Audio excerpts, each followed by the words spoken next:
Voilà, bonsoir à tous et soyez les bienvenus pour ce nouveau cycle d'études qui, cette année, comme vous le savez tous, puisque vous êtes présents ce soir, eh bien, a pour thème le Concile Vatican II, car nous en célébrons cette année le 40e anniversaire.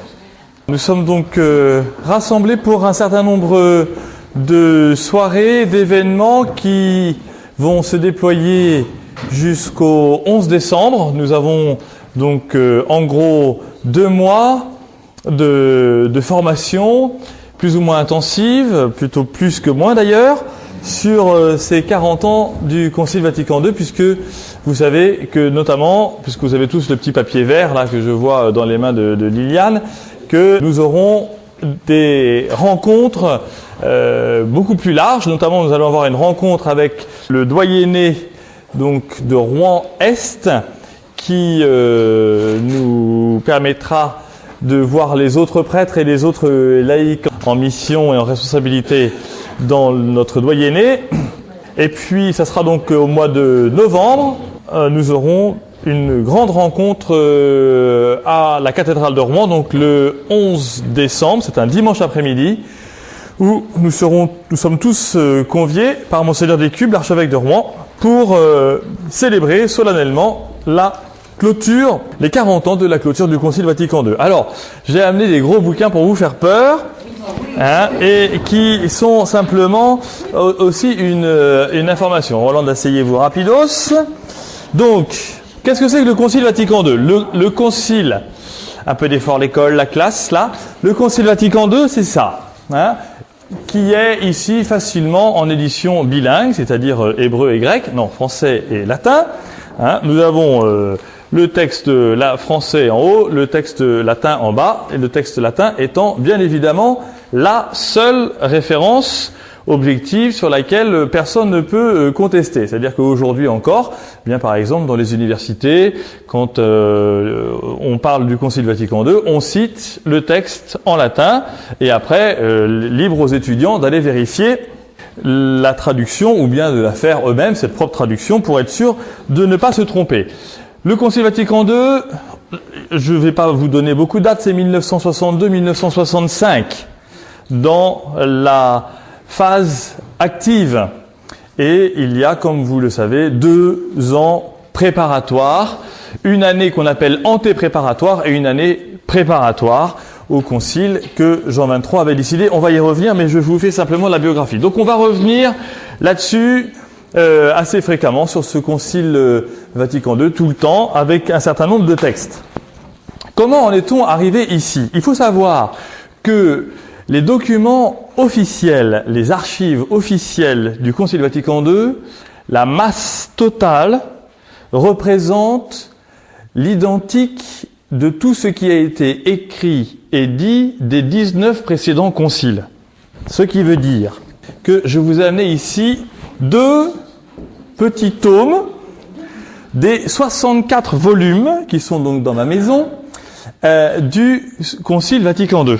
D'accord ? Il y a 64 volumes. Alors je vous laisse passer. Voilà, chaque volume représente un investissement financier considérable, donc je vous demande donc de manier avec précaution ces ouvrages. C'est donc 64 volumes intégralement écrits en latin avec quelques petites traductions françaises ou allemandes ou italiennes ou anglaises, portugaises ou espagnoles. Et il y a là-dedans donc tout ce qui a été dit dans la basilique Saint-Pierre de Rome, qui pendant les 3 ans a été transformée en une aula, dans une espèce de grand amphithéâtre, où il faut voir, pour ceux qui connaissent la basilique Saint-Pierre de Rome, exactement comme ça. On imagine l'autel du pape ici, le pape se mettait devant l'autel, et puis la grande allée de Saint-Pierre, et sur les côtés, 7, 8, 9, 10 rangées en hauteur de gradins, comme dans des stades de foot, d'évêques, de cardinaux, de patriarches, tout cela rangé par ordre d'ordination épiscopale. Ce qui veut dire que, par exemple, nous en avons, il y a l'exemple qui est le plus connu de notre histoire, c'est-à-dire que Karol Wojtyla, nommé évêque auxiliaire de Varsovie, donc le futur pape Jean-Paul II, s'est retrouvé à la porte, il était arrivé dans les derniers ordonnés évêques juste avant l'ouverture du concile. Donc, vous savez tous, donc voilà, 64 volumes de cet acte du concile, de ces actes du concile, donc ils sont extrêmement précieux, voilà.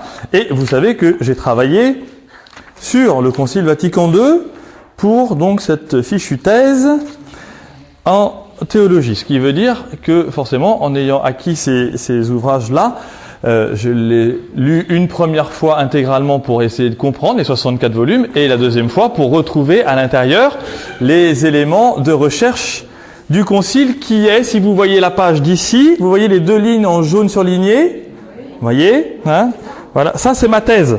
J'ai cherché donc pendant 3 ans le sens même de ces 3 lignes de thèse que je vais vous lire, après ça vous ira bien.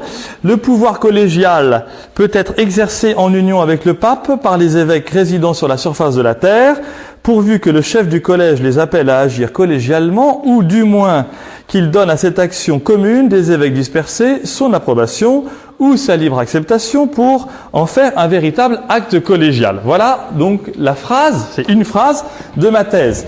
Les 3 ans de travaux ont donné ça c'est ma thèse, voilà, d'accord. Donc 420 pages pour les 3 lignes de recherche en français avec les notes de bas de page en latin. Ok.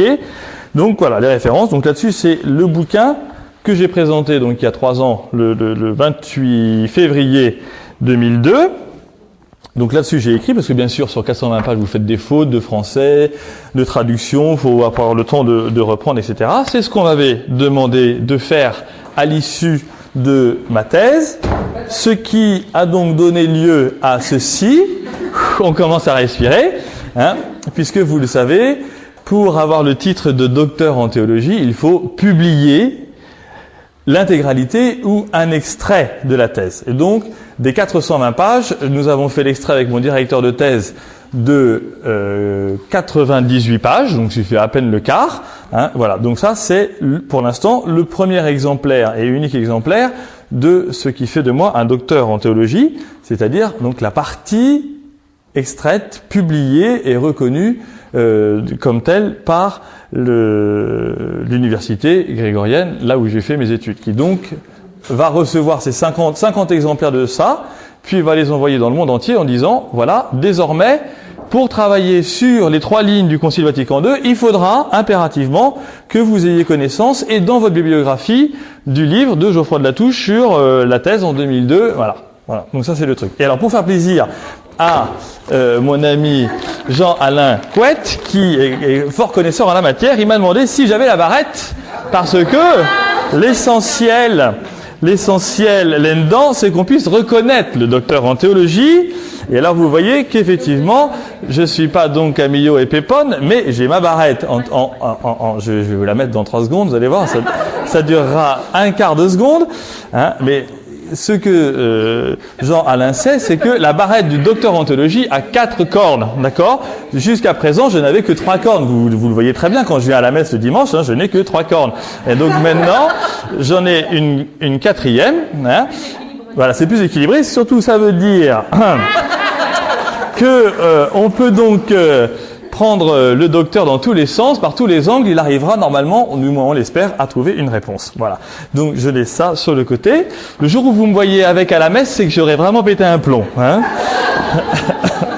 Voilà pour les choses sérieuses, mais donc c'est pour vous dire qu'effectivement, aujourd'hui, la raison pour laquelle je vous propose cette intervention sur le Concile Vatican II, c'est parce que bien souvent, nous nous en apercevons, il y a une restriction dans la vision du concile à des affaires liturgiques, en disant les prêtres ils célèbrent d'un côté et puis avant ils célèbrent de l'autre côté, hein, et le problème, on voit bien, c'est pas un problème, que le sujet est quand même beaucoup plus large que le simple fait de célébrer en français face au peuple ou bien de certaines organisations. On y va, c'est parti.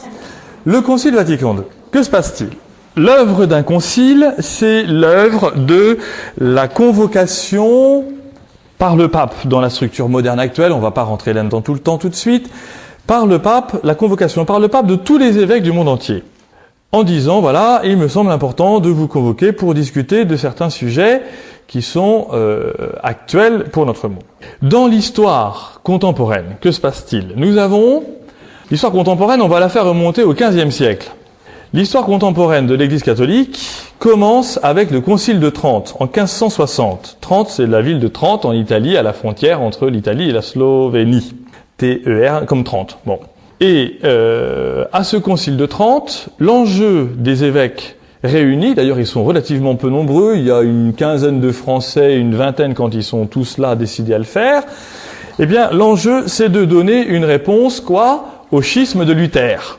Donc il y a l'hérésie protestante, qui à l'époque est ainsi appelée, et donc la réforme protestante provoque l'Église catholique dans ses structures, y compris ses structures historiques, puisque, nous avons une désagrégation du monde catholique par la conversion d'un certain nombre de princes de Prusse au protestantisme, de chefs de canton suisses, et puis, bien sûr, aux Pays-Bas, etc. Bon, voilà. Donc, il y a cette déferlante protestante à la fin du XVIe siècle, enfin, 15e, 16e siècle, au début du XVIe siècle, qui fait que, Pie V, le pape de l'époque, convoque et dit, il faut absolument faire une contre-réforme.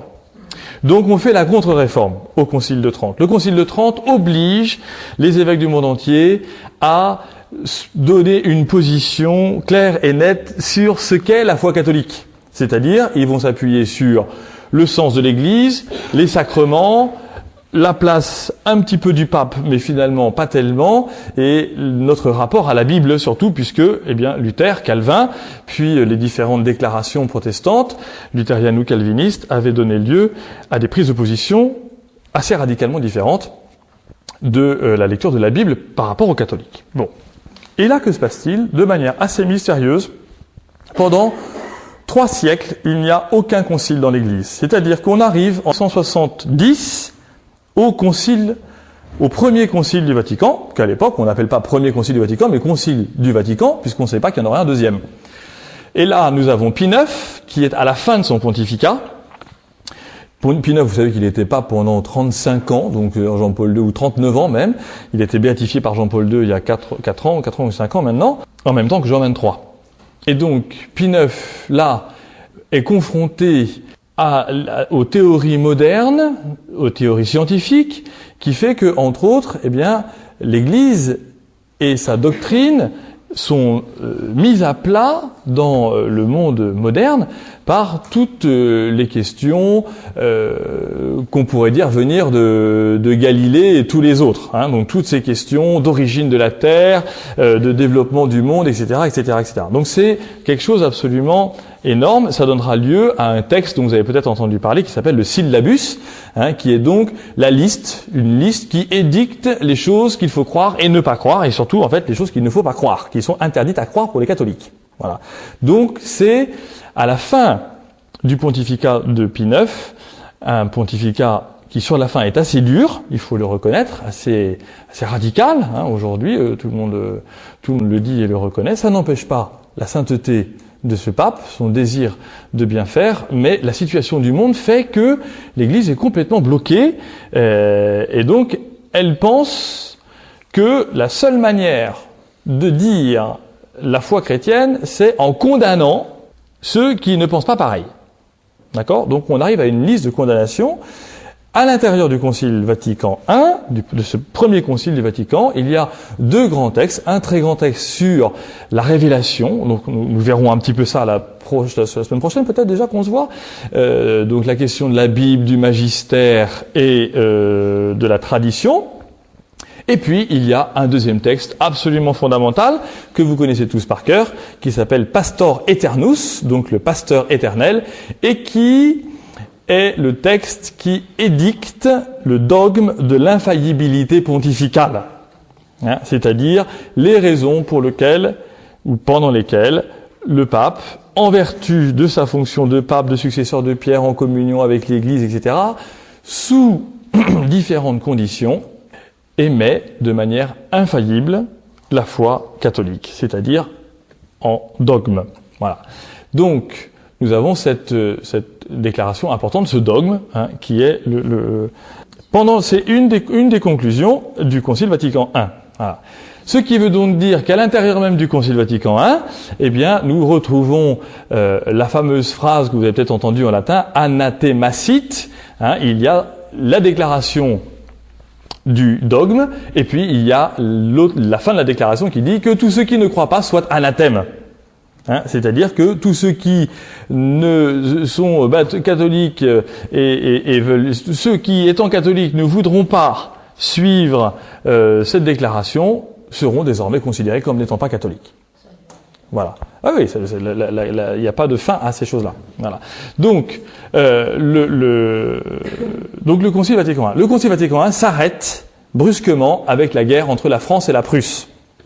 On dit aux évêques du Vatican, qui sont au Vatican, rentrez chez vous, c'est la guerre, Rome va être assiégée, etc. C'est pas à moi de refaire l'histoire, qui est assez compliquée et voire complexe et que je ne connais pas par cœur.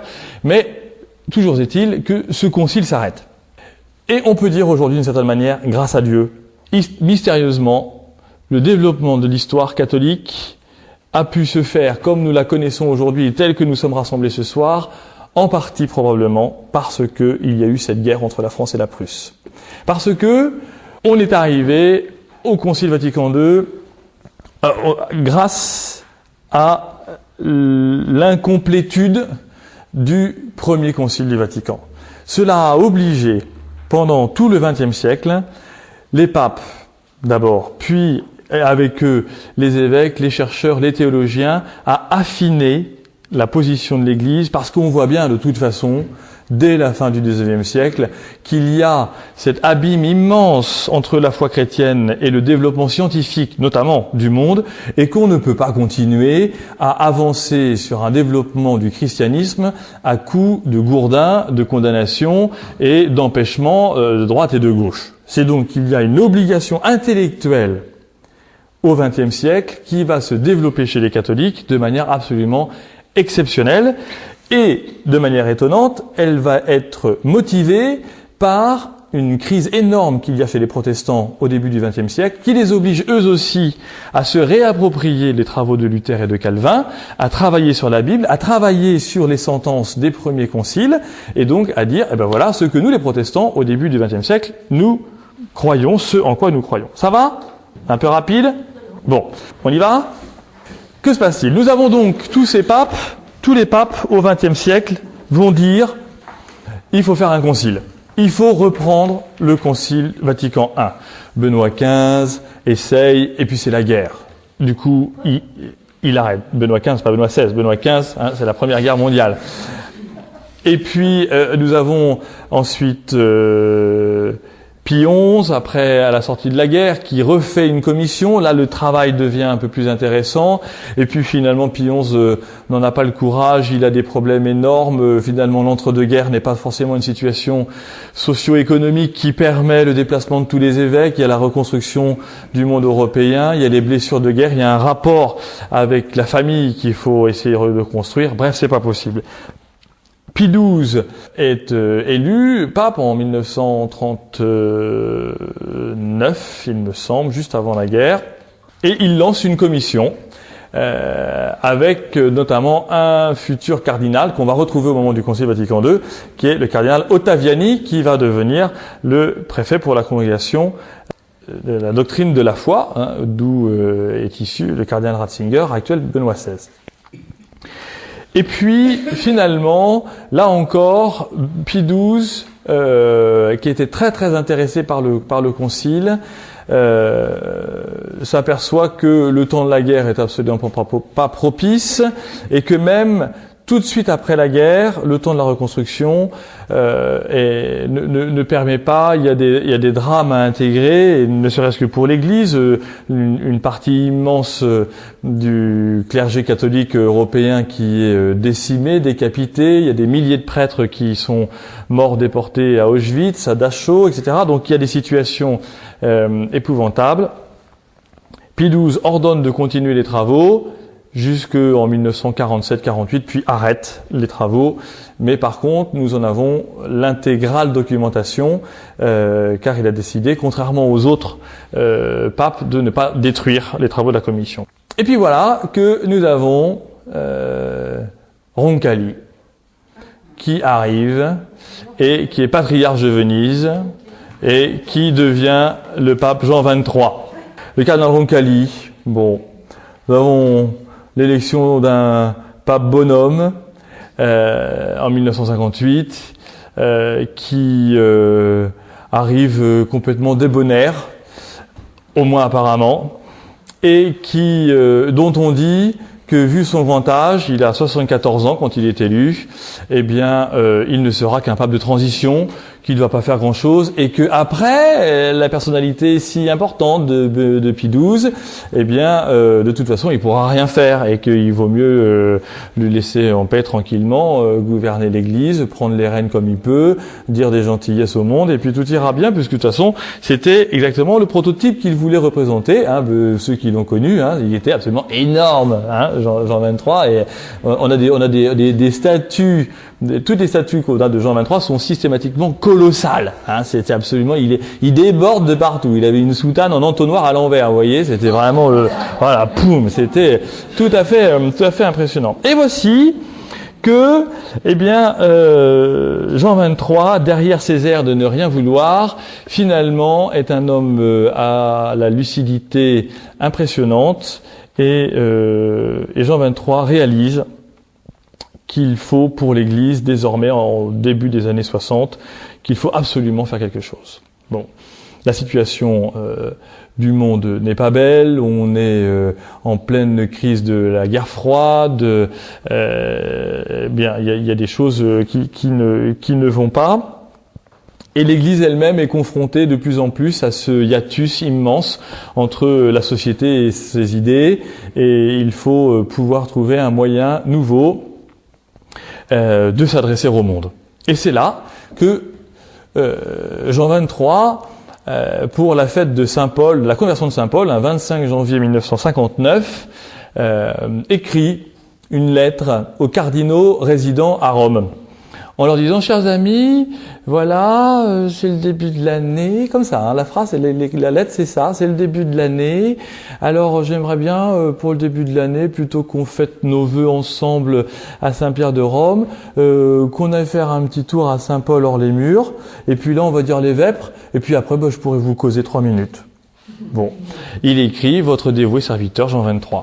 Bon, il envoie une lettre donc à une quarantaine de cardinaux vivant à Rome, les cardinaux de la curie romaine, préfets des différentes congrégations et engagés dans les différents services généraux de l'Église. Sur ces cardinaux, bien évidemment, quand vous recevez une lettre du pape, vous y allez. Oui, ils sont pas allés.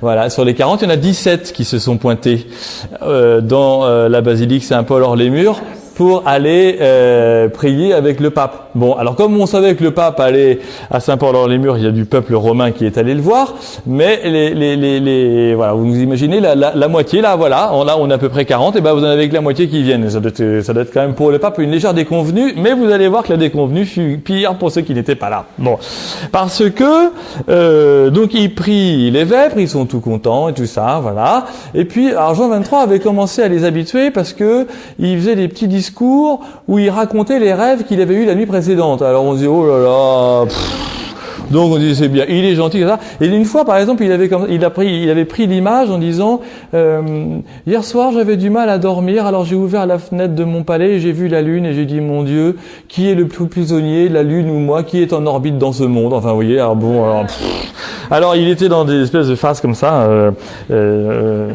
Il faut être tout à fait respectueux, mais c'est un peu mystico-gélatineux. Et alors, mais ça fait plaisir, quoi. C'était frais, vous voyez, derrière le pape Pie XII, qui était tout à fait hiératique et sec, mais fidèle dans sa mission comme Jean XXIII. Voilà. Alors Jean XXIII arrive et puis il dit: voilà, j'ai eu une idée. Alors il dit ça aux cardinaux qui sont là dans la sacristie de Saint-Paul-hors-les-Murs attendant le goûter, parce qu'il savait qu'il y avait un petit goûter derrière. Hein, donc il dit: bon, on va pas se barrer tout de suite après les vêpres, on va aller écouter la causerie de Jean XXIII. Et alors Jean 23 dit voilà, j'ai eu une idée, et puis en fait c'est pas une idée, c'est 3. Bon, alors le cardinal dit bon, très bien, il va aller cueillir les roses, il va planter les choux, et puis il va tourner la statue à droite de la place Saint-Pierre. Et il dit voilà, quand je regarde la ville de Rome en pleine extension, il a oh là là là, qu'est-ce qu'il va nous dire là? Eh bien, il me semble que la structure de l'Église à Rome ne correspond pas à l'évolution et à l'expansion des habitants à Rome. Donc il faut absolument qu'on puisse réfléchir, puisque moi je suis l'évêque de Rome, il faut absolument qu'on puisse réfléchir sur la construction des églises, le développement, les nominations de curés, des nouvelles zones, etc. Donc dans 6 mois, nous allons réunir pendant plusieurs semaines d'affilée tous les curés de Rome pour faire un synode de la ville de Rome. Boum. Alors là, les cardinaux disent bon, ça c'est la première idée, on va essayer que ce soit décrescendo parce que sinon ça va pas être beau, hein. Et donc c'était les cardinaux qui l'avaient élu 6 mois avant, hein, donc 4 mois avant. Bon, et en octobre, c'est ça, parce que puis oui c'est ça. Et alors bon, alors la deuxième idée, eh ben, mais puisque finalement la structure de Rome n'est pas bonne aujourd'hui par rapport à la vie de l'Église ou inversement, eh ben c'est qu'en fait c'est la même chose pour le monde. Alors on va faire un concile. Voilà. Et là, on a les écrits des cardinaux qui rentrent chez eux et qui écrivent sur leur journal, le pape est devenu fou, il faut le destituer, il faut absolument qu'on fasse quelque chose, etc. Enfin, c'est dramatique, c'est l'annonce dramatique. Bon. Et puis, il y en a qui écrivent, heureusement qu'il est vieux, avant qu'on ouvre, il sera mort, donc du coup, le successeur pourra arrêter. Enfin, c'est absolument épouvantable.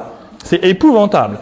Et puis, la troisième chose très importante dont on vit, nous, aujourd'hui, quotidiennement, sans forcément s'en rendre compte, il dit, et puisqu'on va faire un concile œcuménique, eh bien, il faudra renouveler les lois internes de l'Église, et donc on va faire la rénovation du Code de droit canonique, dont le dernier datait de 1917. Et là, on a 1960. Et le 1917, c'était le premier de l'Église, je vous signale. Hein, donc, avant, il y avait que des codes particuliers dans les diocèses, dans les patriarcats, etc., machin, voilà. Bon. Catastrophe. Catastrophe absolue. Bon. Et là, qu'est-ce que fait notre bon Jean 23? Donc il rentre à Rome, il est tout content, il est tout guiré, il dit bonsoir à la lune, il dit salut, maintenant je suis libre. Hein, et puis, le lendemain matin, qui convoque-t-il? Son ennemi le plus cher.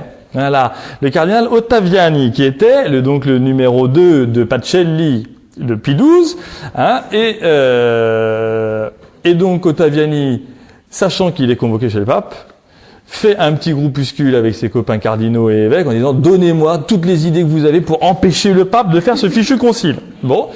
Et alors, il arrive chez le pape, et on a la relation écrite, hein, dans les petits volumes, là, vous voyez, là, qui sont là-bas, les premiers volumes, on a la relation écrite de cet entretien. Et donc, effectivement, le pape arrive et il demande à Ottaviani ce qu'il pense de cette idée qu'il a eue le soir. Et donc, puisque le pape lui demande son avis, lui dit, moi j'ai plus rien à perdre, je suis contre son histoire, donc je lui dis pourquoi je suis contre. Et là, boum, il envoie tous les trucs en disant, vous êtes trop vieux, non, c'est trop compliqué, machin, etc. On va les faire venir à Rome, il y a trop d'évêques dans le monde, où est-ce qu'on va tous les mettre dans la basilique Saint-Pierre, et puis où est-ce qu'ils vont loger, puis ça va nous coûter cher, et puis comment ils vont manger, puis ils vont toujours se plaindre, il y aura plein de trucs, et puis les langues aujourd'hui, plus personne parle latin, enfin bref, c'est catastrophe, machin, etc. Et là, Jean 23 le regarde, et il dit, je vois que vous avez plein d'idées, c'est donc la raison pour laquelle je vous ai convoqué est bonne, je vous nomme secrétaire général du concile. Bam! Du coup, Ottaviani se barre, et là, il convoque tous ses copains, vous êtes tous fautifs, vous êtes tous dans mon équipe. Bon. Et à partir de ce moment-là, effectivement, on met en place le machin, parce qu'en plus, le bon Jean 23, qui se savait vieillissant, dit, résultat dans 3 mois. Hein. Alors, pour faire bouger la curie romaine dans les 3 mois, attention, hein. Donc c'était absolument énorme. Vous connaissez la belle histoire à Jean 23, quand il y a un journaliste qui vient voir le pape et puis qui lui pose des questions, comme tous les journalistes, fort intéressantes, passionnantes, et il faut faire du papier, et le journaliste demande à Jean 23, très Saint-Père, pouvez-vous nous dire, s'il vous plaît, combien y a-t-il de personnes qui travaillent au Vatican? Alors Jean 23 réfléchit, et puis il dit, à peu près la moitié. Alors, du coup, forcément, il était extraordinaire, hein. Il était absolument extraordinaire. Voilà. Donc il y a un travail énorme qui se met en place avec la décision d'Ottaviani et de tous les autres. Bon, je vais pas vous brouiller dans les noms parce que sinon on va pas s'en sortir. eh bien, de faire une consultation mondiale. Donc, parce qu'on voit bien qu'il y a beaucoup d'évêques, à cette époque-là, il y a en gros 2000 évêques dans le monde. Aujourd'hui, il y en a 4500. Hein, donc aujourd'hui, on aurait Benoît XVI qui nous dirait on va faire un concile Vatican III. Là, on pourrait lui dire oui, mais les 4500 zouaves, où est-ce que vous les mettez, hein, parce que bon, déjà 2500 au Vatican II, c'était pas facile. Bon, enfin bon, c'est son affaire. S'il a l'idée, il la fera. Puis voilà. Bon, donc nous avons une consultation mondiale qui est la consultation ainsi en fait en 10 questions. La première, c'est qu'avez-vous l'intention de dire au Concile Vatican II. La deuxième, c'est vous, dans votre situation, c'est envoyé à tous les évêques du monde entier. Vous, c'est dans votre diocèse, qu'est-ce que vous avez envie de faire? Et puis, quels sont les plans et qu'est-ce qui vous manque, quelles sont les forces qui vous manquent, etc. Et puis, au Concile, si jamais vous venez, quels seraient les sujets sur lesquels vous aimeriez travailler? Donnez-nous au moins 3 commissions parmi les 10 qu'on vous donne. Voilà, donc c'est un gros travail de commission qui donne lieu à un résultat de 8 volumes comme ceux-là que je vous ai distribués tout à l'heure. D'accord? Les 8 volumes totaux de l'affaire. Impossible à travailler. Impossible à travailler. Du coup, une fois que les 8 volumes sont réunis, on travaille. Jean XXIII fait une nouvelle commission et dit, eh bien, il faut résumer tout cela en des schémas. Donc, il y a une commission, c'est un travail magnifique à faire, hein, qui est donc un travail de synthèse, c'est-à-dire toute la vie de l'Église est résumée désormais en un volume, en 1959, qui donne lieu à 70 schémas. 70 schémas qui sont déjà des esquisses de texte à travailler pour permettre aux évêques réunis au concile de pouvoir amender les textes, les changer, etc. Bon. Et puis finalement, là-dessus, alors je raccourcis très vite parce qu'il est 9h10, eh bien, nous arrivons à l'orée du concile, c'est-à-dire en septembre 1962. Et là, vous avez 2 personnages qui, de ces commissions, sortent du lot. Le premier s'appelle Montini, il deviendra Paul VI l'année d'après. Montini, hein, comme des petites montagnes. Bon. Et puis vous avez Sunens, Léon Joseph Sunens. Voilà. Et là, vous avez Sunens qui, rompu au mode universitaire, va voir Jean XXIII et il dit « Très Saint-Père, votre concile, c'est fantastique, mais alors c'est un foutoir italien à l'intérieur, on n'y comprend rien. Bon, comment voulez-vous que 70 schémas puissent être travaillés sur un concile où pour l'instant vous nous avez dit qu'il allait durer 2 mois ce concile? C'est impossible. Bon, alors Jean XXIII dit oh, vous avez une idée vous, très bien, je vous embauche. Alors hop, il l'embauche et il dit faites-moi une structure simplifiée du concile, des textes du concile. Bon, très bien. Et puis là-dessus, nous avons un autre génie intellectuel, génie pastoral, génie spirituel, Montini, donc futur Paul VI, qui rencontre Sunens en sortant de chez Jean XXIII et dit « Qu'est-ce que vous lui avez dit? J'y vais !» Bon, et alors Sunens dit à Montini, je lui ai dit que c'était un foutoir son concile, il fallait absolument mettre les choses en ordre et il fallait permettre... Et du coup, Sunens Montini qui avait prévu de dire à peu près la même chose, est conforté dans son idée, monte chez Jean XXIII et dit c'est le foutoir, très Saint-Père, voilà. Et alors, donc c'est pas possible. Et du coup Jean XXIII dit c'est parfait, je viens de virer Sunens de mon bureau, tu vas le retrouver et vous bossez ensemble. Bon, voilà. Et ce qui donne lieu donc à un énorme travail pendant l'été 62 pour permettre le 11 septembre 1962 l'ouverture solennelle du Concile Vatican II, donc dans la basilique Saint-Pierre. Avec une procession gigantesque, immensément longue et très belle, de tous ces évêques qui sont donc par ordre de rang, de taille, etc. Tous dans les habits les plus somptueux qu'on peut imaginer de l'époque, hein, avec les chapes, les mitres, les mosettes, les camailles, les dorures, les machins, etc. Et le pape qui arrive derrière tout ça sur la sedia gestatoria, donc porté par les gentilshommes de la cour pontificale. Hein, vous savez que cette sedia gestatoria restera en place jusqu'à Jean-Paul Ier. Donc ça veut dire que la question de la modernité pour là ne se pose pas. Bon, bref. Voilà, et là on arrive à une... Ça va, c'est pas trop vite? Bon, là on arrive donc à... et encore on n'a pas commencé la théologie, c'est que de l'histoire. Hein.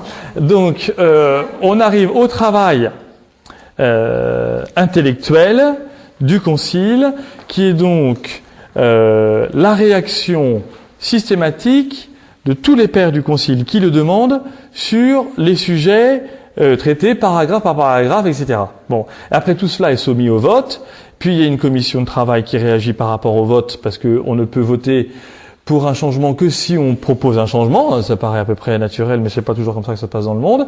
Et donc, eh bien, il y a ce travail qui se met en place. Nous avons, je passe les détails, je vais vous passer des feuilles, je suis très gentil, chacun prend une feuille.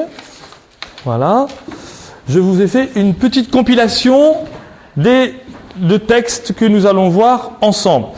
Une deuxième feuille qui est... Alors là, vous allez voir, vous allez tout à fait heureux, parce que je pense que c'est la première fois dans l'histoire de la paroisse qu'on vous donne une feuille intégralement en latin. Voilà, c'est magnifique. Bon.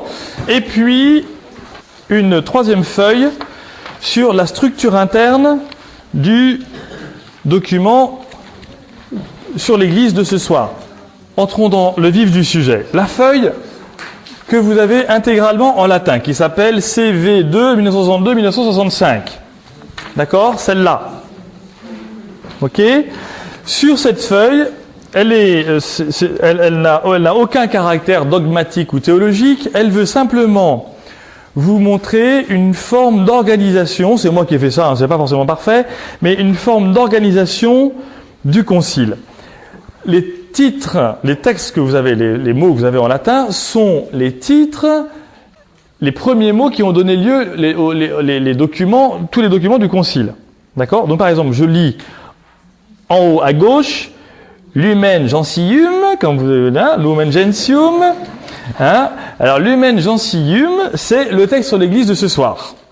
Et vous voyez, c'est important là pour nous, au niveau de la théologie, qu'il a été voulu par le concile, après on oublie Sunens et Montini, mais il a été accepté par le concile que le sujet majeur soit l'Église. Que le sujet majeur du concile soit l'Église.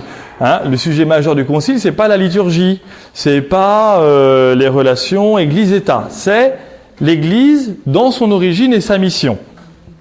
Lumen Gentium, pour ceux qui connaissent le latin, c'est les premiers mots du cantique de Siméon qui dit « Maintenant, ô Maître souverain, tu peux laisser ton serviteur s'en aller en paix selon ta parole, car mes yeux ont vu ton salut, lumière qui se révèle aux nations. » Lumen Gentium. C'est donc le Christ. Et puis, vous avez donc toutes ces flèches qui partent.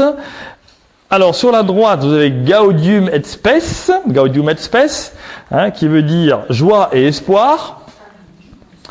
Le rond en pointillé, joie et espoir, c'est le deuxième grand texte sur l'Église, qui est donc une constitution pastorale, et qui est la grande question sur le rapport à la famille, qu'est-ce que pense l'Église de la guerre nucléaire, du conflit entre les États, voilà, l'approche spécifiquement pastorale. Et puis vous avez en haut en gras, Dei Verbum et Sacrosanctum Concilium. Ces quatre que je viens de vous nommer, Lumen Gentium, Gaudium et Spes, Dei Verbum et Sacrosanctum Concilium, sont les quatre constitutions du concile. Tous les autres sont des décrets. D'accord? 1, 2, 3, 4 en gras, ceux qui sont le plus en gras. Lumen Gentium, Dei Verbum en haut à droite, Sacrosanctum Concilium un petit peu en bas, aussi en haut à droite, pardon, et Gaudium et Spes dans le deuxième rond. Les quatre constitutions, une sur l'Église, Dei Verbum que nous verrons la semaine prochaine sur la révélation, ça veut dire le verbe de Dieu, la parole de Dieu, Dei Verbum.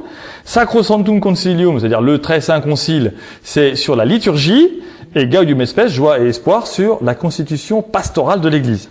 La constitution, ça veut dire que c'est un texte fondateur, le décret, ça veut dire que c'est à partir de la constitution ce qui va être mis en application. D'accord? C'est un peu comme avec les lois, hein, c'est un peu comme avec les lois, voilà. Sauf que là, il n'y a aucune loi, il n'y a que les textes. Hein? Donc, là-dessus, à partir de Lumen Gentium, ça va pour l'explication de ce petit document? Vous allez voir, c'est très intéressant parce que ça nous permet de comprendre le travail de l'Église et tous ces immenses thèmes. Nous avons en bas à gauche Christus Dominus. Ok? Donc ça veut dire le Christ Seigneur. Christus Dominus, c'est un document très important sur les évêques. Allez, on va faire en rapide parce que sinon on n'est pas sorti. D'accord? Qu'est-ce que c'est qu'un évêque au moment du Concile Vatican II? Presbyterorum Ordinis, les prêtres. D'accord?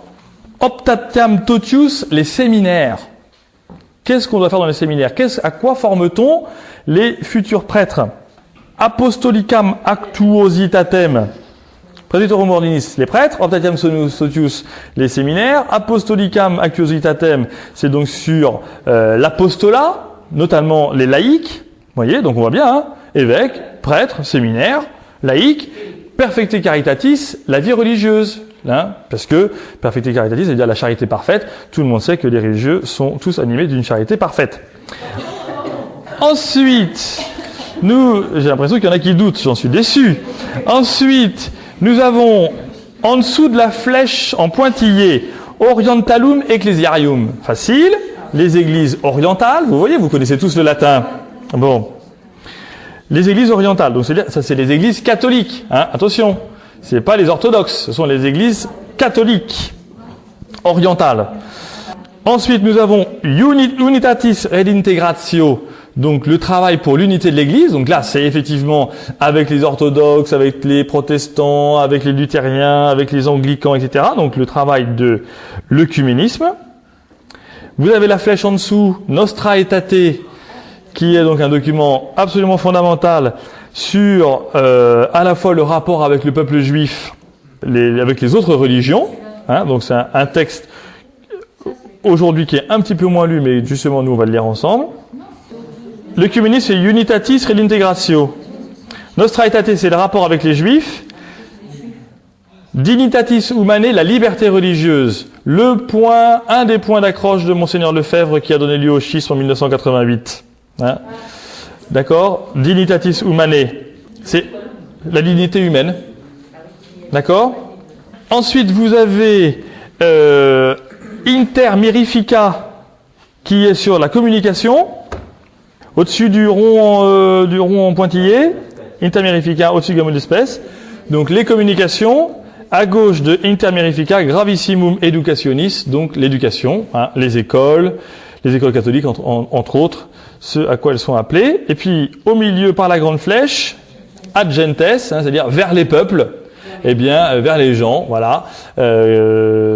Comment on fait? Comment on fait quoi? Comment on fait pour aller voir les gens? Comment on fait pour leur parler? Comment on fait pour leur parler de Jésus, de Dieu? Et voilà, etc. Ok? Voilà. Gros truc. Donc là, vous avez, c'est très précieux, en 3 minutes, toute la structure du concile. Voilà tous les textes majeurs qui sont sur le concile. Nous, on va essayer de s'en occuper un petit peu. Bon. C'est bon? Ça va? Entrons maintenant dans la deuxième feuille. La deuxième feuille horizontale. Avec la grande flèche là. Concile Vatican II, Lumen Gentium. Voilà le plan interne du texte de la constitution dogmatique Lumen Gentium, donc sur l'Église. Alors, je vous ai mis en haut une phrase qui est de moi et qui n'est pas du Concile. Dieu veut sauver l'humanité entière par son Fils dans l'Église, sacrement de communion avec Dieu et de l'union des hommes entre eux. Alors, voilà le but de Jean 23. Entrons dans la théologie. Jean 23 ne dit pas grand-chose sur la constitution du Concile et sur ce que le Concile doit faire. Il dit une chose très précisément, je ne veux pas de condamnation.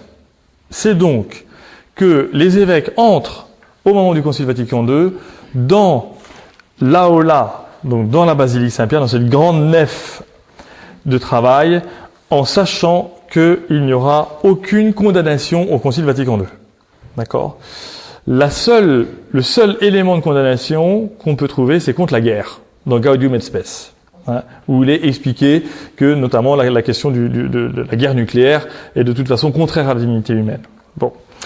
Alors, donc, du coup, qu'est-ce que se passe-t-il? On est dans une période, et c'est un peu pour ça, peut-être, que ce concile est pour l'instant pas si facile à comprendre, parce que c'est la première fois dans l'histoire de 20 siècles de l'Église qu'on se réunit librement sans avoir personne à condamner.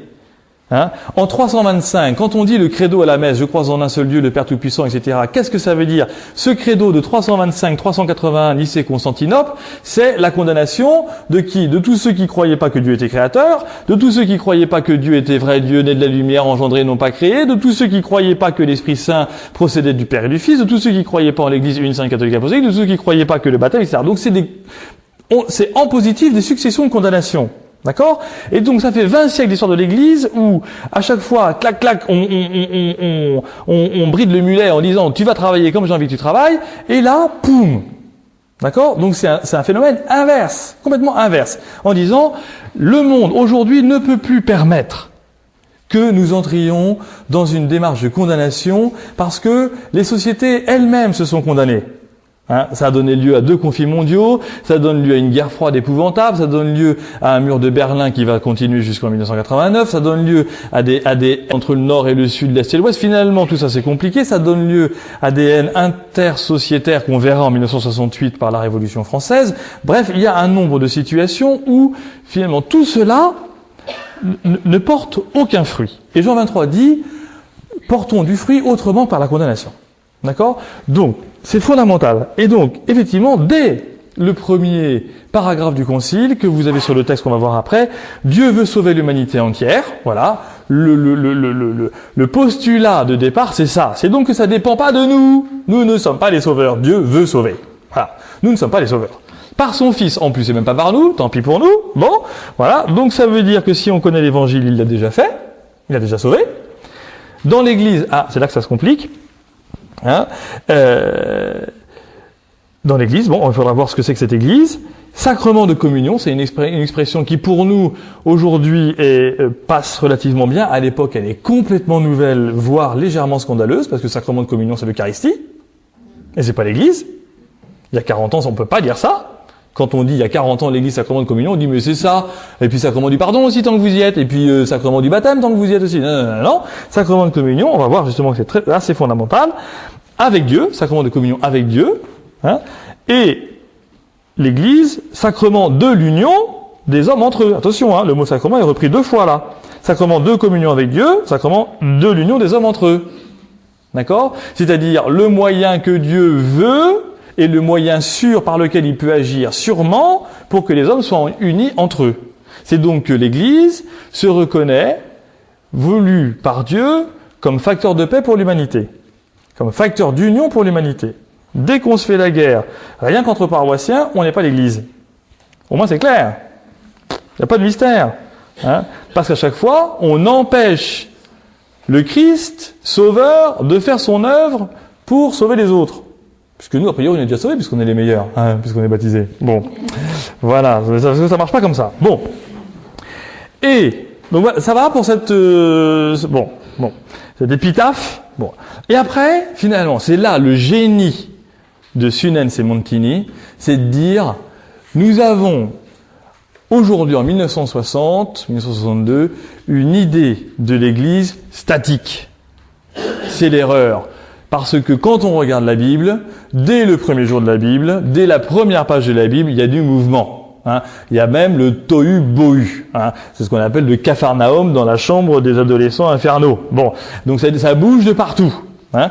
Et donc, qu'est-ce qui se passe? Toutes les expériences spirituelles sont des expériences de marche. Toutes les expériences spirituelles sont des gens qui se bougent, qui se lèvent, qui se mettent en marche, et puis qui font comme Abraham, ils quittent leur pays, comme Moïse, ils quittent le leur pour aller sauver les autres, comme Naaman le Syrien qui va dire à l'autre va te jeter dans le fleuve, etc., etc., comme le Christ, bien sûr, qui sort du Père pour aller vers nous et retourner au Père. Nous avons donc volontairement dans la structure du texte sur l'Église le mouvement que nous retrouvons dans Philippiens 2. Notez ça n'importe où, mais notez-le. Philippiens 2, le Christ Jésus, lui qui était de condition humaine, ne retint pas jalousement le rang qu'il égalait à Dieu, mais il s'anéantit lui-même, devenant obéissant jusqu'à la croix. C'est pourquoi Dieu l'a exalté. Et c'est la raison pour laquelle je vous ai marqué ces 2 mots très importants, ad extra en haut à gauche, ad intra en haut à droite, dans la flèche, hein, c'est-à-dire de l'extérieur à l'intérieur. Et finalement, que se passe-t-il? Quel est le grand mouvement de Dieu pour sauver l'humanité? Eh bien, c'est que Dieu se sort de lui-même, c'est une hérésie ce que je viens de vous dire, mais vous comprenez ce que ça veut dire, en envoyant son Fils Jésus pour venir sur la terre pour nous sauver. Et quoi faire? Pas rester dans notre marasme et marcher avec nous simplement comme ça. Non, pour nous emmener avec lui, ad intra, c'est-à-dire dans la communion éternelle avec le Père, dans ce face-à-face avec le Seigneur, mort et ressuscité avec nous, etc. D'accord? Avec le Créateur du monde. Donc, à l'intérieur de l'Église, c'est magnifique, tout ce document, eh bien, il y a cette dynamique interne de l'Église qui fait que même pour nous dans notre vie spirituelle, le jour où ça coince, demandons-nous si on est plutôt ad intra sur notre nombril, ou bien si on est plutôt ad extra. Depuis quand j'ai pas parlé de Jésus? Depuis quand j'ai pas prié? Depuis quand je suis pas sorti de chez moi pour effectivement manifester que le Christ avait la volonté de sauver l'humanité entière dans son Église? Suis-je ou non de l'Église ou pas? C'est la fameuse sortie de la messe en se tirant dans les pattes ou en faisant une tronche de 3 plombes, qui est anti-évangélisatrice et puis qui est même anti-communionnelle, on perd l'effet de la communion avec Dieu, on perd l'effet de la communion avec nos frères, et puis pour ceux qui viennent de chercher leur pain et qui passent devant l'Église exprès, rien que pour voir la gueule des chrétiens qui sortent de la messe, eh bien ils voient qu'ils font la gueule et donc plus rien ne va. Ok? Voilà. Donc, ad intra, ad extra, il y a ce mouvement, cette dynamique, gardons ensemble cette notion de dynamique, c'est pas de l'excitation, c'est la dynamique, c'est l'autre mot, chers amis, pour dire quoi? C'est pas faux, vous allez voir, mais c'est pas complètement ça. Qui a fait du grec? Dynamis, la puissance. Que veut dire dynamis pour nos frères orientaux? L'Esprit Saint. D'accord? La dynamique interne à l'Église, c'est pas la dynamique du curé qui fait plein de choses, c'est l'Esprit Saint qui agit en nos cœurs pour nous faire crier Abba Père. Donc la volonté de Dieu qui est de sauver tous les hommes passe par cette dynamique, cette puissance de Dieu qui me fait crier Abba Père, qui nous fait ensemble avoir cette grâce de pouvoir vivre les uns avec les autres. Ok? Il y a, regardons cette feuille encore une fois, ad extra, ad intra, 8 chapitres. Nous allons voir ces 8 chapitres, le mystère de l'Église, le peuple de Dieu, la constitution hiérarchique de l'Église et spécialement l'épiscopat, les laïcs, l'appel universel à la sainteté, les religieux, l'Église en pèlerinage, Notre-Dame. Que se passe-t-il? Le mystère de l'Église, c'est un énorme chapitre qui, justement, essaye de montrer toutes les images de l'Église depuis 2000 ans d'histoire de l'Église. C'est la vigne, c'est la maison, c'est la barque, c'est le chemin, c'est le peuple en marche, c'est voilà tous ces éléments symboliques qui permettent de comprendre que finalement le mystère de l'Église n'existe que parce que Dieu veut constituer l'humanité en un seul peuple. La volonté de Dieu, c'est cette constitution, merci, qui dit justement que Dieu sauve. Et si Dieu sauve, le mot église vient du mot kalal en hébreu, ce mot kalal qui veut dire rassembler pour louer.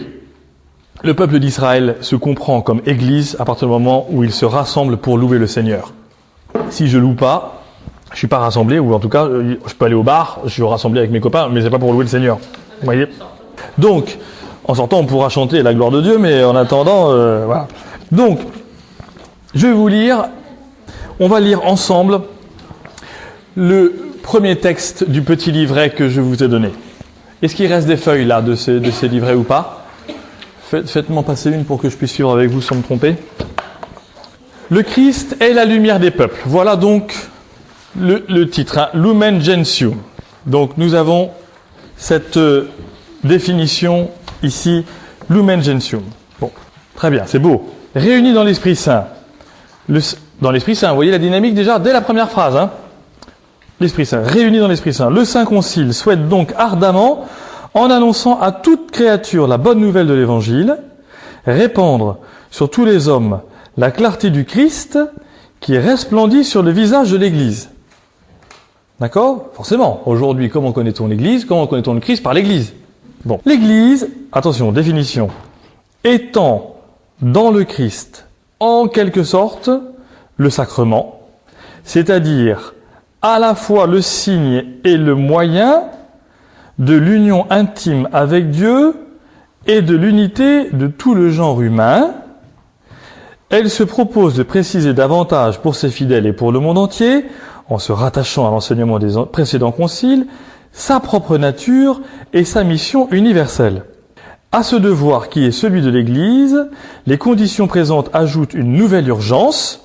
Il faut en effet que tous les hommes, désormais plus étroitement unis entre eux par les liens sociaux, techniques, culturels, réalisent également leur pleine unité dans le Christ. Bon, on va reprendre un petit peu, c'est un peu compliqué, et en même temps c'est assez puissant, on en voit bien la dynamique. C'est le Christ qui sauve, et c'est le Christ qui est la lumière des peuples. Donc tout ce que fera l'Église, de toute façon, ne sera que pour montrer que le Christ est sauveur. À l'intérieur de la grâce de l'Église, que se passe-t-il? Eh bien, il y a la situation nouvelle que les sciences, en général, les liens sociaux, techniques et culturels, c'est le mot science général, finalement, permettent l'union des peuples entre eux. On le voit aujourd'hui, on a des cousins qui habitent à Pétaouchnok, qui vont au Canada, etc. Tous les liens de communication sont possibles. On peut être dans le désert, on peut appeler depuis son téléphone portable, c'est pas grave, ça pourra se faire. Finalement, on a des moyens, la télévision, le cinéma, la radio, les fréquences. Il y a une certaine unité de consommation, à l'échelle planétaire, dans les pays riches comme dans les pays pauvres. Bref, il y a une unité réelle qu'on voit dans le monde entier et qu'on voyait déjà il y a 40 ans. Bon, sauf que ça ne veut pas pour autant dire que les peuples du monde, pour dire largement, aient réalisé leur unité dans le Christ. Où est leur âme? Quelle est l'âme de ces pays? Quelle est l'âme de ces peuples? Quel est le sens profond, spirituel, interne? Voilà. Donc quel est le sens même de cette union intime? Reprenons la phrase du milieu. L'Église étant dans le Christ, en quelque sorte, le sacrement, c'est-à-dire à la fois le signe et le moyen de l'union intime avec Dieu et de l'unité de tout le genre humain. Donc cette définition, elle est très très belle et en même temps très exigeante de chaque jour. Parce que, en quelque sorte, forcément, on ne peut pas dire que l'Église est le 8e sacrement. Donc on dit, en quelque sorte, elle est sacrement. Pourquoi? Parce qu'on sait qu'un sacrement, c'est le signe efficace de la présence de Dieu. Quand je reçois le pardon des péchés, je sais que quelle que soit l'indignité du prêtre ou du ministre de Dieu, quelle que soit mon indignité et le fait que je vais repécher, quelle que soit la situation dans laquelle je me suis confessé, Dieu agit. Voilà. Dans le baptême, si l'eau est pas bénite, si les gens croient pas en Dieu, etc., s'il y en a au moins un qui croit en Dieu et que l'enfant va être baptisé, il est baptisé. Bon. Donc le sacrement, c'est le signe efficace de la présence de Dieu, comme quand on dit dans l'Eucharistie, c'est la présence réelle. Ça ne se discute pas, il est là. Bon. Donc c'est en quelque sorte le sacrement, c'est-à-dire à la fois le signe et le moyen. Le signe, voilà, un signal, coucou, je suis là, et le moyen, ça veut dire qu'il y a à l'intérieur de l'Église, dans ce qu'est l'Église, la grâce de pouvoir avancer et découvrir justement ce que Dieu me donne aujourd'hui, moi, pour témoigner de la présence du Christ.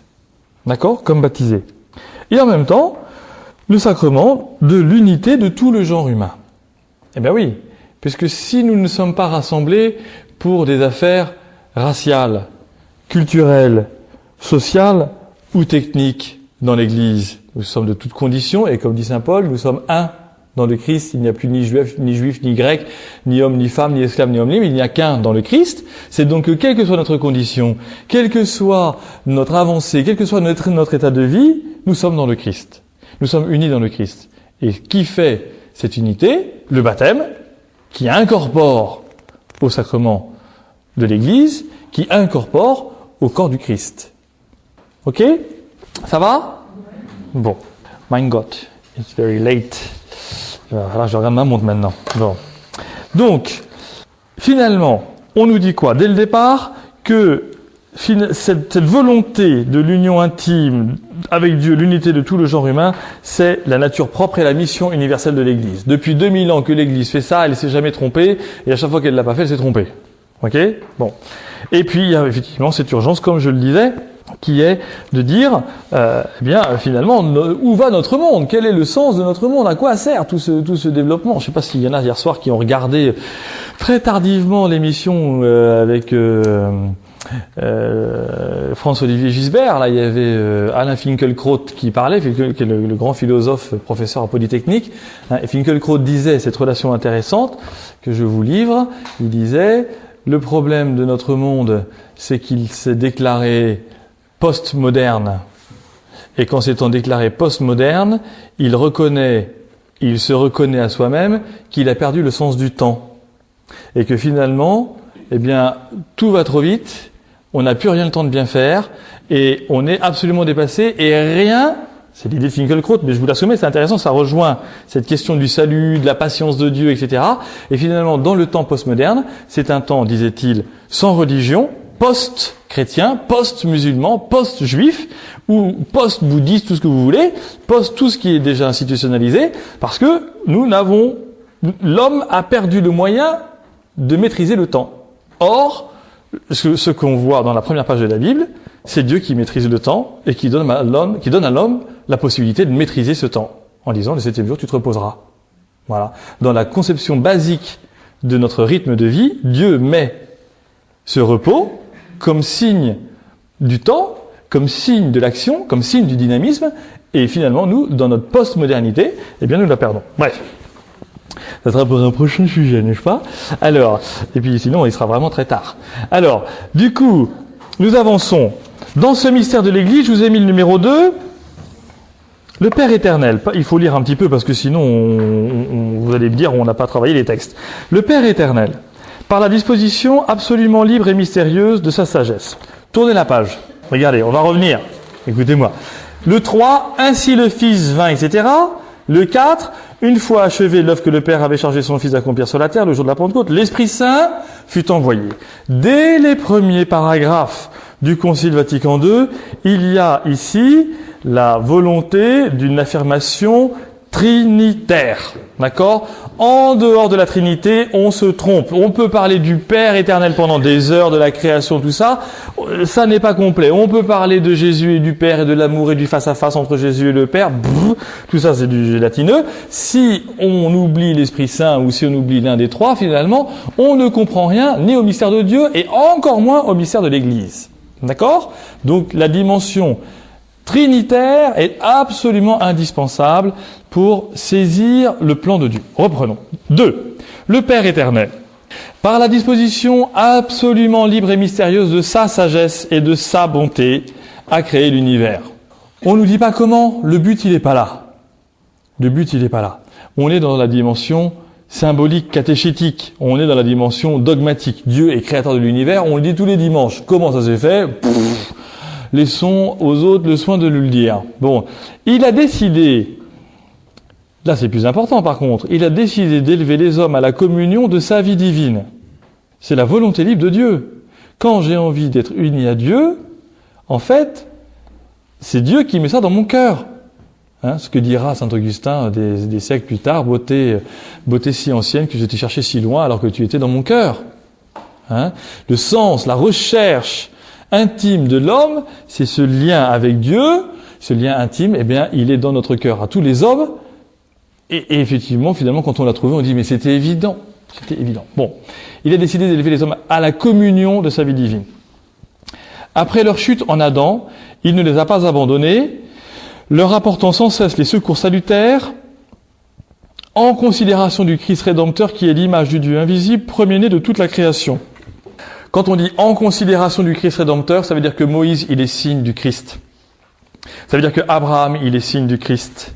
Ça veut dire que Jonas, il est signe du Christ. Ça veut dire que tous ceux qui manifestent le désir d'être sauvés, qui disent « je veux entrer désormais dans une dimension nouvelle, etc., je veux retourner à Dieu », tout cela sont les préfigurations du Christ. En considération du Christ, ça veut dire que Dieu, depuis les temps anciens, préparait par les prophètes, etc., ce qui allait advenir en plénitude par son Fils, comme dira saint Paul au début de la lettre aux Éphésiens. Donc, le Christ qui est l'image du Dieu invisible, premier-né de toute la création. Comme on peut lire, alors 3 points de suspension, ça veut dire que j'ai fait des coupures dans le texte. Comme on peut le lire dans les Saints-Pères. Tous les justes, les saints-pères, ça veut dire la patristique, etc. Donc les pères de l'Église. Tous les justes, depuis Adam, depuis Abel le juge jusqu'au dernier élu, se trouveront rassemblés auprès du Père dans l'Église universelle. D'accord ? Bon. Depuis Adam, depuis Abel le juge jusqu'au dernier élu. Cette citation, là, depuis Abel le juge jusqu'au dernier élu, c'est Saint Cyprien. D'accord ? Saint Cyprien, en grec. Bon. Numéro 3. Donc on montre dès le 2, cette volonté universelle, ça vient de Dieu, le Père. Ainsi le Fils vint, envoyé par le Père, qui nous avait choisis en lui avant la création du monde et prédestiné à une adoption filiale, selon son libre dessein de tout rassembler en lui. Alors là, vous avez la réponse à tout ce que vous voulez par rapport au mal. Nous ne sommes prédestinés qu'à l'adoption filiale et pas au mal. Il y en a qui disent « Ah oui, mais il a dû faire le mal et donc il est puni, etc., machin, etc. » Il y en a quelques-uns qui sont choisis comme ça pour montrer le mauvais exemple. Non, radical, non. Ça n'est pas Dieu qui veut envoyer au diable. D'accord ? Niet. Ça, c'est catégoriquement non. Il n'y a de prédestination qu'à l'adoption filiale. Nous sommes prédestinés à devenir fils dans le Fils. On n'est pas prédestinés à mourir en enfer. D'accord ? C'est fondamental, ça. Absolument fondamental. Si moi j'ai envie de mourir en enfer, il suffit que je le dise à Dieu et il en fera son affaire. Mais ça n'est pas Dieu qui dit Amstram, gram, piqué, piqué, collé, gram, bourré, bourré, ratatam. Ça n'est pas comme ça que ça marche. D'accord ? C'est la liberté de l'homme. D'accord ? Mais la prédestination, c'est d'être fils dans le Fils. C'est pourquoi le Christ, pour accomplir la volonté du Père, inaugura le royaume des cieux sur la terre, nous révéla son mystère et par son obéissance effectua la rédemption. Alors là, vous avez un résumé de l'évangile et de toutes les lettres de Saint Paul. Alors comme ça, si vous n'avez rien compris ni à l'évangile ni à la lettre de Saint Paul, vous apprenez ça par cœur et vous dites c'est quoi ? C'est ça. D'accord ? Pourquoi donc ? Eh bien, parce que le royaume de Dieu, on voit bien, le royaume de Dieu, ça commence avec Jean-Baptiste, etc. C'est les miracles. Pour accomplir la volonté du Père, c'est donc dans ce sens de la prière. Nous révéla le mystère, c'est la transfiguration, et puis ça sera l'accomplissement des paroles de l'Ancien Testament, Jésus qui vient pour accomplir et non pas abolir, et par son obéissance, l'obéissance où ? Sur la croix. C'est par son obéissance sur la croix, ça c'est la lettre aux Hébreux. Le Christ a été rendu parfait en obéissant sur la croix. Et donc Jésus effectue la rédemption. L'Église, qui est le règne de Dieu déjà mystérieusement présent, opère dans le monde, par la puissance de Dieu, sa croissance visible. D'accord ?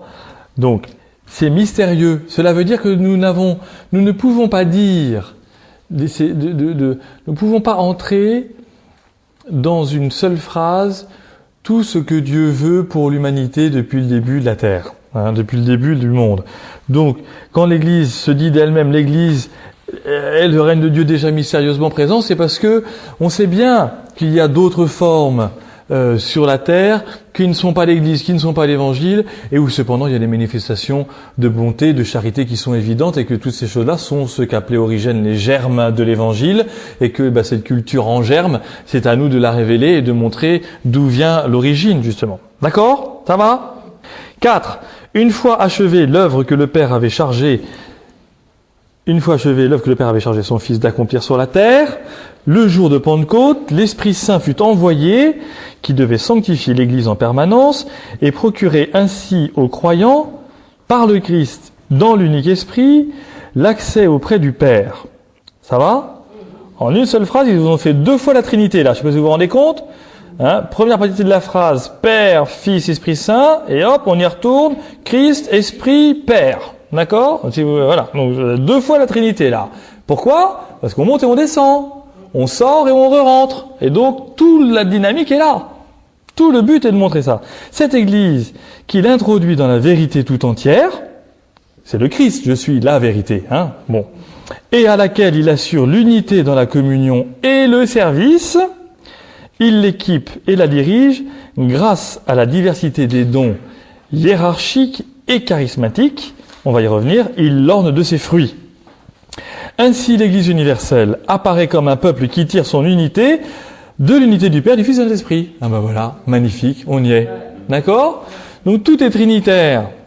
D'accord ? Alors, revenons un petit peu, parce que comme il est déjà tard, sur cette phrase. Bon, l'Église, il assure Dieu assure l'unité, l'Esprit assure l'unité dans la communion et le service. Bon, on comprend bien. Il l'équipe et la dirige grâce à la diversité des dons hiérarchiques et charismatiques. Hiérarchique, ça veut dire les choses sacrées, hein, et charismatique, c'est-à-dire selon l'ordre de la grâce. Charis, en grec, ça veut dire la grâce. Quand on parle des charismes, hein, c'est le même mot pour dire la grâce. Bon. Donc ça veut dire quoi? Ça veut dire qu'aujourd'hui, nous sommes dans une situation où effectivement nous nous demandons parfois finalement pourquoi est-ce qu'on manque de prêtres? Question très générale. Eh bien, par ce texte de ce soir, demandons-nous finalement comment aujourd'hui l'Église, même à Elbeuf, est-elle capable de grandir selon la diversité des dons hiérarchiques et charismatiques, plutôt que de nous limiter notre esprit en disant « il n'y a plus de prêtre, il n'y a plus de prêtre, il n'y a plus de prêtre ». Moi, je suis dans un don hiérarchique pour vous, d'accord ? C'est ainsi que Dieu l'a voulu, je suis votre pasteur. C'est dans la hiérarchie de l'Église, c'est ainsi que Dieu dirige l'Église. Mais vous êtes, vous aussi, avec moi, des dons charismatiques. C'est-à-dire que les grâces que vous avez reçues au jour de votre baptême nous sont données pour pouvoir faire grandir l'Église. D'accord ? Pour l'orner de ses fruits. Et il me semble aujourd'hui, simplement au passage, que, à mon avis, la question du manque de prêtres est une fausse question, parce que la question, elle doit être intégrée dans une question beaucoup plus large en disant comment sommes-nous les uns et les autres dans la situation d'aujourd'hui capables de reconnaître les dons qui nous sont donnés. C'est beaucoup plus fondamental. Parce que sinon on dit il n'y a plus de prêtre, il n'y a plus de prêtre, il n'y a plus de prêtre. Je dis mais toi, en attendant toi tu fais quoi? Moi j'attends qu'il y ait un prêtre. Ben non, toi aujourd'hui là, don charismatique pour l'Église, qu'est-ce que tu fais? Vous voyez? C'est ça l'enjeu. L'enjeu il n'est pas de dire il faut des prêtres. L'enjeu c'est de dire il y a pour le bien de l'Église des dons hiérarchiques et charismatiques. Or, qu'est-ce que je lis?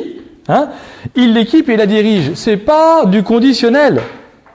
C'est donc que nous aurons toujours, selon la volonté de Dieu, des dons hiérarchiques et charismatiques dans l'Église. Il y aura toujours des prêtres, il y aura toujours des grâces qui seront données en vertu de nos baptêmes et en vertu de la hiérarchie de l'Église. Comment? Je sais pas. Quand? Je sais pas. De quelle manière? Je sais pas. Enfin, pas complètement. Mais en attendant, n'ayons pas peur de cela.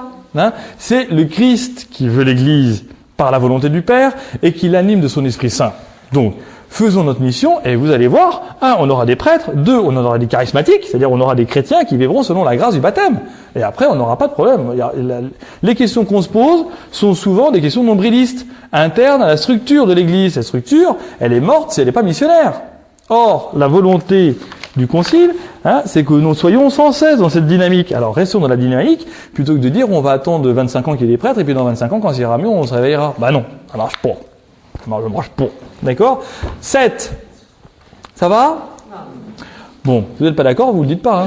Bon, alors, dans ce corps, la vie du Christ se répand dans les croyants que les sacrements, d'une manière mystérieuse et réelle, unissent au Christ souffrant et glorifié. Bon, je vous ai simplement mis ça parce que c'est important de comprendre. Il y a un moment peut-être où dans notre vie chrétienne, à force d'empiler les sacrements, on en perd peut-être un peu la vue et l'unité fondamentale. Cette unité fondamentale de la vie sacramentelle qui nous est donnée, à nous les croyants, eh bien, c'est d'être unis au Christ souffrant et glorifié.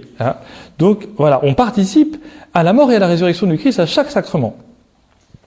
8. Compliqué, attention. Le Christ unique médiateur, créé et continuellement soutient sur la terre comme un tout visible son Église sainte, communauté de foi, d'espérance et de charité, par laquelle il, le Christ, répand à l'intention de tous la vérité et la grâce. Cette société, organisée hiérarchiquement d'une part et le corps mystique d'autre part, l'assemblée discernable aux yeux et la communauté spirituelle, l'Église terrestre et l'Église enrichie des biens célestes, ne doivent pas être considérées comme deux choses, elles constituent au contraire une seule réalité complexe faite d'un double élément humain et divin. Voilà. Tout est dans le Christ, tout est en Dieu, dans l'unité. Ça va? Vous voyez que chaque mot est pesé. C'est dense. C'est là l'unique Église du Christ dont nous professons le symbole, dans le symbole, donc le symbole c'est le credo, hein, le symbole des apôtres, etc. Le symbole, l'unité, la sainteté, la catholicité et l'apostolicité. Cette Église que notre Sauveur, après sa résurrection, remit à Pierre pour qu'il en soit le pasteur. Il lui confia, à lui et aux 12 apôtres, pour la répandre et la diriger, et dont il a fait pour toujours la colonne et le fondement de la vérité. Cette Église, comme société constituée et organisée en ce monde, c'est dans l'Église catholique qu'elle se trouve gouvernée par le successeur de Pierre et les évêques qui sont en communion avec lui, bien que des éléments nombreux de sanctification et de vérité subsistent hors de ces structures, éléments qui, appartenant proprement par don de Dieu à l'Église du Christ, appellent par eux-mêmes l'unité catholique. Alors, là, scandale. Hein? Comment l'Église catholique peut-elle dire « je suis la vérité » ? D'accord ? Scandale. Voilà. Alors, c'est ce qu'on nous a reproché au Concile, hein, notamment les protestants, un petit peu les orthodoxes, mais pas complètement, mais notamment les protestants et les anglicans. Bon, il faut entendre que cette phrase, encore une fois, vous avez bien vu comment je l'ai lu, chaque mot est pesé et chaque mot est compliqué. Bon, la difficulté, pour nous qui sommes catholiques, c'est de restreindre l'Église catholique à l'Église de Pierre, à l'Église romaine. Hein. Quand nous disons catholique, ça veut dire universel. Hein. Donc le mot universel imprime donc effectivement cette notion que, quand on regarde l'histoire, nous appartenons au tronc qui, tant bien que mal, ne s'est jamais séparé du Christ. Nos frères chrétiens, orthodoxes, protestants, anglicans, coptes, tout ce que vous voulez, baptisés dans la même foi trinitaire, aujourd'hui ne sont pas coupables, ne sont pas pécheurs, c'est très important, ne sont pas pécheurs de leur situation d'être séparés de l'Église. On n'est pas pécheurs parce qu'on est protestant. On n'est pas pécheurs parce qu'on est orthodoxe. Hein. Leur volonté à eux, aujourd'hui, en naissant dans une famille protestante, c'est pas d'être pécheurs. D'accord ? Donc l'Église dit là, attention, l'Église catholique, hein, c'est dans l'Église catholique que se trouve le Christ, que se trouve la vérité du salut que Dieu veut manifester à l'unité entière, à l'humanité entière. Donc, cela veut dire, effectivement, c'est pour ça qu'il continue en disant, bien que des éléments nombreux de sanctification et de vérité subsistent hors de ces structures visibles, on vient de nous dire dans le début du paragraphe avant, que, il y avait des structures visibles, terrestres, et d'autres qu'on ne pouvait pas voir. C'est donc que nous avons, nous, une structure visible, qu'on voit, hein, et qu'il y a aussi, dans ces églises, dans ces communautés chrétiennes, des structures qui n'appartiennent pas visiblement à la structure de l'Église catholique, mais qui cependant permettent au royaume de Dieu de grandir. Vous voyez ? Le baptême des protestants, c'est le même baptême que les catholiques. C'est pas le baptême protestant dans une église protestante, il n'y a pas de registre catholique ici ou à Rome en disant voilà. Donc ça veut dire que cette structure protestante appartient mystérieusement à la structure catholique. D'accord ? C'est pas, attention, la volonté de récupération à Rome. Hein ? Catholique, c'est universel. Quand on dit je crois en l'Église une, sainte, catholique et apostolique, c'est pas je crois en l'Église de Rome. Bon, d'accord ? Donc ça c'est important. Ça veut dire que dans notre désir profond, intime, sérieux et urgent d'unité avec nos frères protestants, anglicans et orthodoxes, pour parler de ces trois grandes choses, il nous faut trouver avec eux les éléments de sanctification et de vérité de leur structure qui pourraient ou peuvent être en commun avec les nôtres. Ok ? Quels sont les moyens de sanctification chez les protestants aujourd'hui ? Est-ce que tous les catholiques les connaissent ? J'en suis pas sûr. Quels sont les moyens chez les orthodoxes de sanctification et de vérité qui existent dans leur vie spirituelle ? Voilà l'enjeu, un des enjeux en tout cas. D'accord ? Donc, voilà, ça a sonné 10 heures, il faut qu'on soit attentif. Cela veut dire que cette dynamique totale de l'Église, reprenons pour conclure la feuille horizontale avec la flèche. Ce ne sont que des titres, c'est pas le concile, c'est comme ça. Eh bien, nous sommes un peu entrés dans ce mystère de l'Église ce soir. Hein. Regardez les chapitres 2 et 3. Peuple de Dieu, constitution hiérarchique de l'Église. Il y a eu une révolution au moment du concile, une véritable révolution, parce que Montini, le bon Montini, futur Paul VI, est arrivé. Il a dit, il y a un problème dans le schéma, parce que le chapitre 2, c'est le chapitre 3, et puis le chapitre 3, c'est le chapitre 2.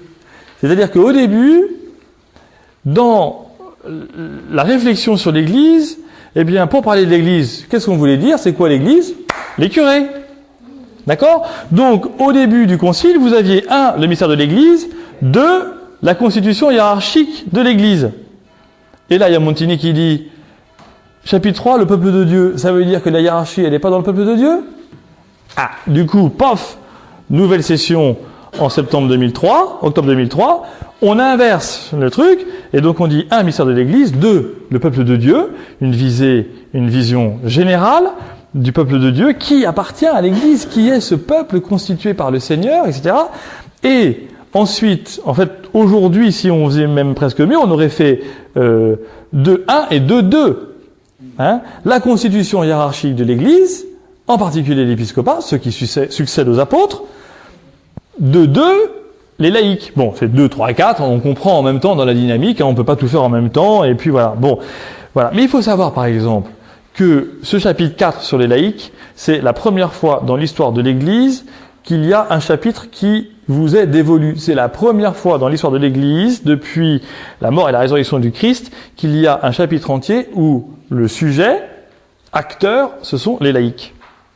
Okay, voilà la nouveauté. Hein. Donc, quand je vous ai dit tout à l'heure, il y a des noms hiérarchiques et charismatiques, hein, dès le concile, on met cette dimension des laïcs comme peuple de Dieu et qui ont donc une part, une partie, une activité, une action à faire et à vivre dans l'Église. Okay, et pas simplement en succédané de prêtres ou en ersatz de prêtres. D'accord, hein, c'est une mission particulière, interne, profonde. Du coup, que se passe-t-il? Ce peuple de Dieu, il est appelé universellement à la sainteté. Il n'y a pas que les curés qui sont saints, hein, bon, ou les religieuses. Bon, l'appel universel à la sainteté. Il y a cette dimension pour tous. Tout le monde est appelé à cette sainteté. Donc, finalement, par les dons que nous avons reçus, qu'ils soient hiérarchiques ou charismatiques, le résultat, c'est le même. C'est soyez saints comme je suis saint, dit Dieu dans le livre de l'Exode et le livre du Lévitique que le Christ reprendra dans l'Évangile. C'est donc qu'il y a une seule et même dimension, cette dimension universelle de la sainteté qui vient de Dieu et qui retourne à Dieu, par quoi l'exemple du Christ qui vient de Dieu, qui prend notre condition, heureux dans la crèche, hein, et qui remonte à Dieu. Bon, après, là vous allez peut-être dire, ah mais c'est bizarre, pourquoi on met les religieux après l'appel universel à la sainteté? Parce que ça veut dire que les religieux ne sont pas appelés universellement à la sainteté? Si, mais comme les religieux, finalement, ils sont quoi dans l'Église? Rien. Ils ne sont pas dans la structure hiérarchique, hein, et ils sont dans le peuple de Dieu, mais en même temps, ils n'y sont pas vraiment, puisqu'ils ont consacré leur vie à Dieu en consacrant intégralement tout ce qui pouvait faire de nous, laïcs et prêtres, les attaches sur la terre. Donc, l'Église regarde les religieux avec un regard à la fois admiratif et en même temps sévère dans le sens fort du terme, hein, dans le sens engageant du terme, en disant, ben voilà, les religieux sont sans cesse appelés à montrer l'exemple aux prêtres comme aux laïcs dans leur vie de tous les jours pour manifester que ils n'ont fait qu'un seul choix dans leur vie, ce choix est radical, c'est le choix du royaume. Il n'y a rien d'autre. Voilà. Du coup, là, on sauve les religieux.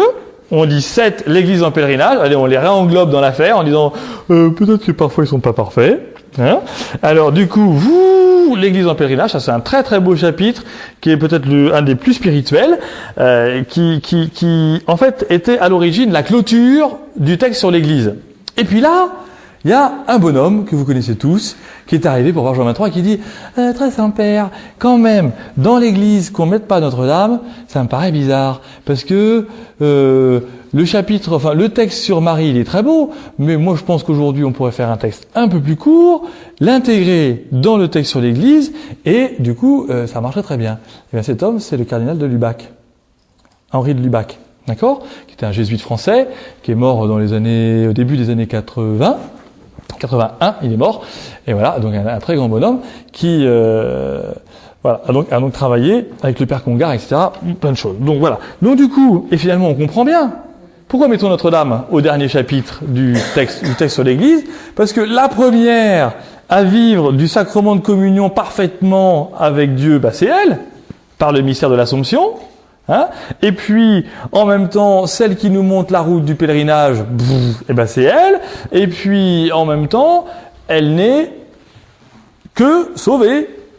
C'est-à-dire, elle manifeste notre salut. Elle dit ce que nous allons aussi vivre comme elle. Nous aussi, un jour, nous allons vivre pleinement dans la gloire de Dieu. C'est donc que c'était très intelligent de la part du cardinal de Lubac. C'est-à-dire qu'on voit bien, il y a toujours eu dans l'histoire de l'Église des risques de débordement mariolatrique, c'est-à-dire une espèce d'adoration de la Vierge Marie. Eh bien, l'Église, en reconnaissant la profonde dévotion du peuple chrétien envers la Vierge Marie, dit cependant, la Vierge appartient à l'Église, le rapport que nous avons à avoir à la Vierge Marie est le rapport non pas d'une demi-déesse ou d'une demi-sauveuse ou d'un quart de sauveur, mais de celle qui est sauvée aussi par son Fils parce qu'elle appartient pleinement à notre humanité et que, étant déjà au ciel, elle nous ouvre la porte du salut parce que elle a dit oui il y a 2000 ans au moment où rien ne s'y attendait. D'accord ? Voilà. Donc, il y a ce grand mouvement ad extra, ad intra, cette dynamique interne de l'Église